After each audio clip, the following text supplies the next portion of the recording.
საუბარი იეღოვას მოწმეების სარწმუნოებრივი სწავლების შესახებ საკმაოდ რთულია, რადგან ის მუდმივად იცვლება. სექტის არსებობის 140 წლის განმავლობაში სწავლება რამდენჯერმე ძირფესვიანად შეიცვალა. თავისუფლად შეიძლება ითქვას, რომ იეღოველების სწავლების ყველაზე მდგრადი მახასიათებელი მისი არამდგრადობაა. თავის დროზე თავად სექტის დამაარსებელს ჩარლზ რასელს მიაჩნდა, რომ ძეხვთვისა გაიკრა ჯვარზე, ამიტომ ჯვარს თავის ჟურნალებშიც გამოსახავდნენ, მაგრამ უკვე მეორე პრეზიდენტი რუტერფორდი თავის წიგნში ნუგეშისცემა ადამიანებისა წერს.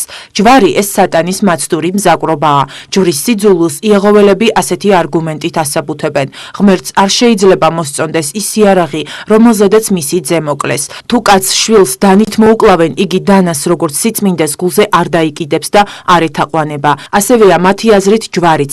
იარაღი, რომელზედაც იესო გააკრეს, სულაც არ არის თაყვანსაცემი. მას ზიზღით უნდა ვუყურებდეთ. მასთან დაკავშირებით თუ რატომ სცემენ ქრისტიანები თაყვანს ჯვარს, რომ ჩვენთვის ჯვარი არის სწორედ თაყვანისცემის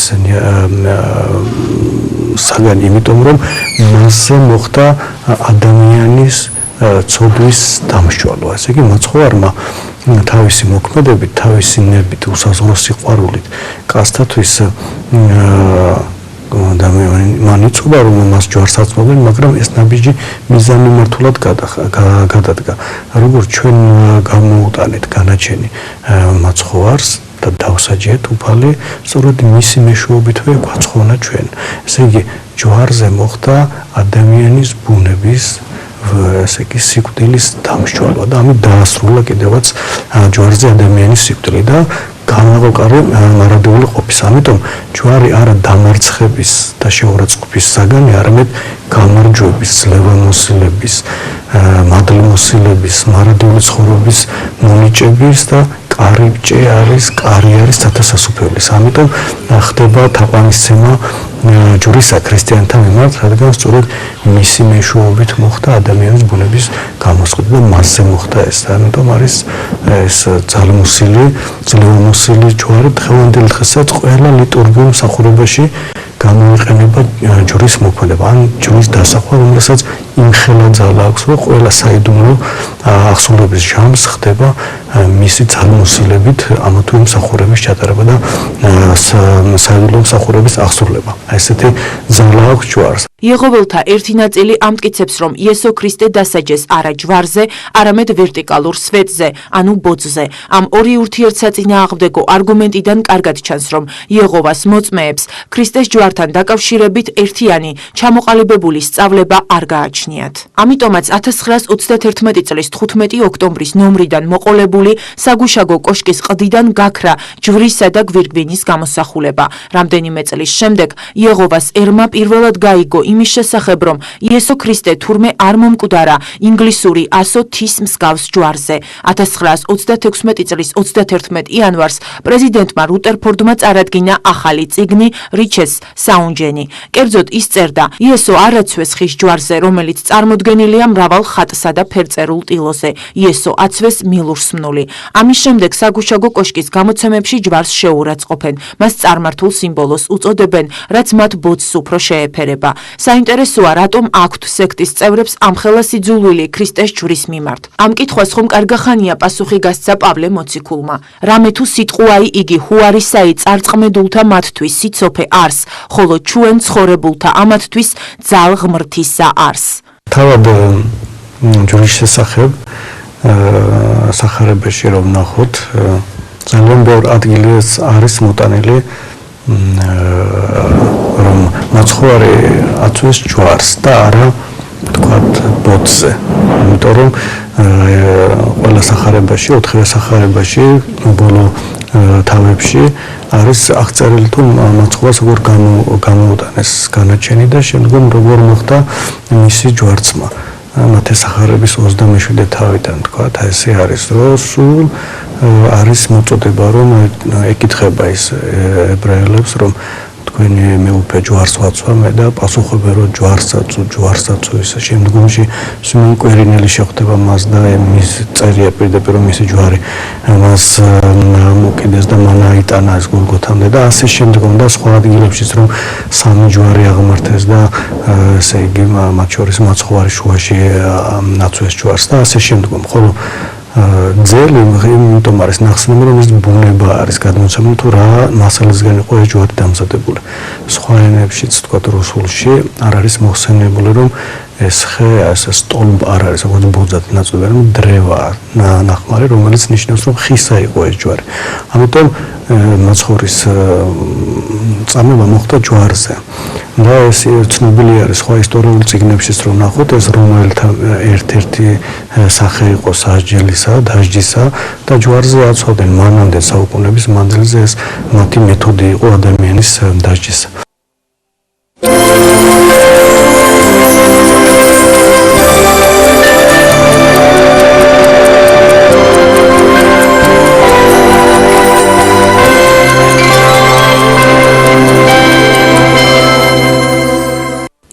იეღოველებისთვის იესო ქრისტე ღმერთის ერთგვარ უზენაეს ქმნილებას წარმოადგენს.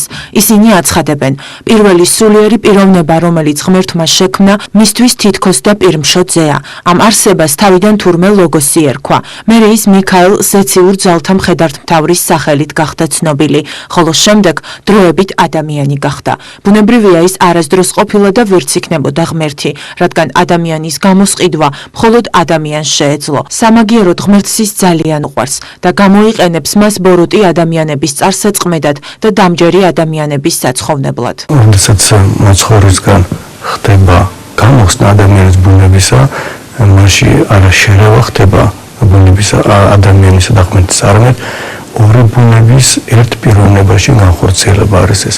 ესე იგი, იყო მაცხოვარი იყო როგორც ღმერთი ისე ადამიანი ბუნებით ორი ბუნება იყო ამიტომ ის შეურევნელად შეერევნელობა ასე არის გადმოცემული ესე იგი მისი მეშვეობით სწორედ მოხდა ადამიანის მის პიროვნებაში მოხდა ადამიანის ბუნების გამოხსნა და ჩვენთვის სწორედ ეს არის მოტანილი აი ასეთი სახით შეიძლებოდა ადამიანი ცხოვრებულიყო ადამიანს შეძლებოდა თავისივე თავის გამოხსნა მაშინ განკაცება არც მოხდებოდა ვერც ანგელოზები ვერ გამოიხსნდნენ ადამიანს სადგომ მასშიც იყო საშუალება იმისა რომ დაცემულიყვნენ და ვიცით რომ არიან დაცემული ანგელოზები არამედ მხოლოდ ღმერთს რომელშიც არ არსებობს არანაირი საშუალება დაცემისა სწორედ მისი განხორციელებით მისი განკაცებით მოხდა ადამიანის ბუნების გამოხსნა ისე როგორც ნათელი ბზის ნათელი წყალს როდესაც ეცემა და გაათბობს და გაანათლებს ნათელს მოფენს წყალს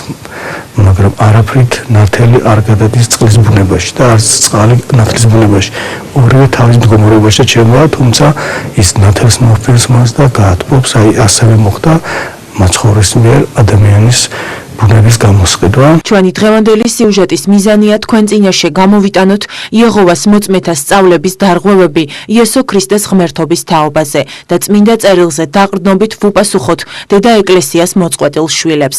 მათი მტკიცებით იესო ქრისტე განკაცებამდე სულიერ პიროვნებად იყო შექმნილი, ზუსტად ისე როგორც ანგელოზები. შექმნამდე ანგელოზები და იესო არ არსებობდნენ. მხოლოდ იეჰოვაა ყოვლისშემძლე ღმერთი და უშუალოდ მან შექმნა განკაცებული იესო. იესოს ჰქონდა დასაწყისი და არასდროს შეეძლო ყოფილიყო მარადისობაში ღვთის თანასწორი სიძლიერის. ის ჭეშმარიტად ღვთის ძე იყო და არა ღმერთი. იესო არასოდეს ფიქრობდა რომ თავად იყო ღმერთი. მას როგორც ღმერთის მიერ შექმნილს მეორე ადგილი უკავია დროში, სიძლიერესა და შემეცნებაში. მას არ ჰქონდა სრული შემეცნება და არც არასდროს განუცხადებია რომ ღმერთი იყო. ღმერთი თავისი ბუნებით არის სრულყოფილი. ის თვითკმარი არის, არაფერი არ ჭირდება. ყოველად სრული არის, მაგრამ თუ კი ასე ჩავთვლით რომ ის როდესღაც რამე თვისება არ ქონდა და შემდგომში იძინა ეს იმას ნიშნავს რომ ესე იგი მის ღმერთობაზე უკვე საუბარი აღარ შეიძლება. ესე როგორც ვთქვათ, თუ კი ის როდესღაც არ იყო მამა და ის მერე შეიძინა ეს თვისება, მაშინ გამოდის რომ ის არ ყოფილა სულქმნილი. არამედ რაღაც პერიოდის შემდგომ გამხდარა ის მამა. ამიტომ როდესაც ითქმება მამობა, იქვე აუცილებლად უნდა იყოს ძეც. იმიტომ რომ თუ კი ძე შემდგომში, როგორც ვთქვით, იქმნა როგორც ეს იეღოველები ამბობენ, მაშინ გამოდის, რომ მამობასაც შემდგომში შეუძენია მამობა. და აქედან გამომდინარე ის მის ღმერთობაზე უკვე საუბარი აღარ შეიძლება. ის მარადის იყო მამა და მარადის იყო ძეც, იმიტომ რომ ძის და მამობის ეს ტერმინი იმიტომ არის გამოთქმული ასე, რომ მათ ერთბუნებაზე მეტყველებს. უნდა მარადის შობა არის ეს არა თქვა დროში შობა როგორც ადამიანს და შორის არის ეს, როდესაც არის მამა და როდესაც შემდგომში მას ეყოლებაშვილი არამედ მარადის არის მამა და მარადის არის ძე. ეს შობილობა სწორედ ნიშნავს მათი ბუნების ერთარსობას, რომ მამა და ძე ერთი ბუნებისანი არიან, ორივენი მარადის არიან, ორივენი ღმერთნი არიან, ორივენი სულქმნელი არიან. ვნახოთ ამის პასუხად რას გვასწავლის წმინდა წერილი. იესო ქრისტე არ არის ქმნილება, იგი თავად არის ყოველივე შემოქმედი. იგი როგორც მამა დაუსაბამო და მარადიულია. იესო ქრისტე მამა ღმერთის თანასწორია. დედამიწაზე ღმერთის გამოჩენა ძველ აღთქმაში წმინდა ესაიამ იწინასწარმეტყველა. აჰა მოვალს უფალი ღმერთი ძლიერებით და იხელმწიფებს მისი მკლავი როგორც მწყემსი. დამწყემსავს ის თავის ფარას, საკუთარი მკლავით მოუყრის თავს კრავებს და თავისი უბით წაიყვანს და დედაცხვარს წინ გაუძღვება. მაცხოვარი ჩვენი იესო ქრისტე ძველი აღთქმის ამ წინასწარმეტყველების თავის თავზე აღსრულებას აცხადებს. მე ვარ მწყემსი კეთილი, როგორც მიცნობიეს მე მამა, ასევე ვიცნობ მეც მამას და დავდებ ჩემს სულს ცხოვრებისთვის. მე თავად დავმწყემსავ ჩემს ცხვარს და თავად დავაბინავებ, ამბობს უფალი ღმერთი. როგორც ხედავთ ამ მუხლებით, იესო ქრისტე თავის ღმერთობას აცხადებს. ძველი აღთქმის წიგნებში მრავალი გზის არის ნათქვამი ეს, ასევე შეიძლება მოვიტანოთ დავით მეფსალმონის სიტყვები, სადაც ამბობს, რომ თქვა უფალმან უფალსა ჩემსა დარჯეთ მარჯვენ ჩემის, ესე იგი აქ პირდაპირაა ნათქვამი, რომ ერთმა მეორეს თქვა, ესე იგი აქ ორზე პირდაპირ მამას და ძეს პირდაპირ აჩვენებს. ამიტომ ძე როგორც ასეთი არა ქმნილი არის, არამედ ერთ არსი არის მამისა. ის ისეთივე ღმერთია, როგორც მამა ღმერთი. ამიტომ იმის თქმა, რომ ეს როდესღაც არ იყო ღმერთი, ის ქმნილი არის, როგორც იეღოველები ამბობენ, ეს არის ძალიან დიდი შეცდომა. ესაიამ ქალწულისგან ღმერთის გაჩენა იწინასწარმეტყველა, რაც ახალ აღთქმაში აღსრულდა კიდეც. აჰა მუცლად იღებს ქალწული და შობს ძეს და უწოდებენ სახელად ემანუელს, რაც თარგმანებით ნიშნავს ჩვენთან არის ღმერთი. იესო ქრისტე მამის თანასწორობის შესახებ აცხადებს. მე და მამა ერთნი ვართ. წმინდა იოანე მახარებელთან ვკითხულობთ, მით უფრო ცდილობდნენ იუდეველნი მოეკლათ იესო, ვინაიდან არა მარტო არ ღვევდა შაბათს, არამედ თავის მამად იტყოდა ღმერთს და ღმერთს უტოლებდა თავს. მოყვანილი მუხლებიდან ჩანს, რომ იესო ქრისტე ღმერთს უტოლებდა თავს. როგორც წმინდა წერილიდან ვიცით, ნათლის ანგელოზი უფალმა მხოლოდ იმ მიზეზით გადმოაგდო ციდან, რომ მან ბუნებით არაღმერთმა ღმერთობა მოინდომა. თუკი იესო ქრისტე არ იყო ჭეშმარიტად ღმერთი და ისე მოინდომა ღმერთობა, მაშინ იეღოველთა სწავლებით გამოდის, რომ მაცხოვარი დაცემული ანგელოზის სწორი ყოფილა.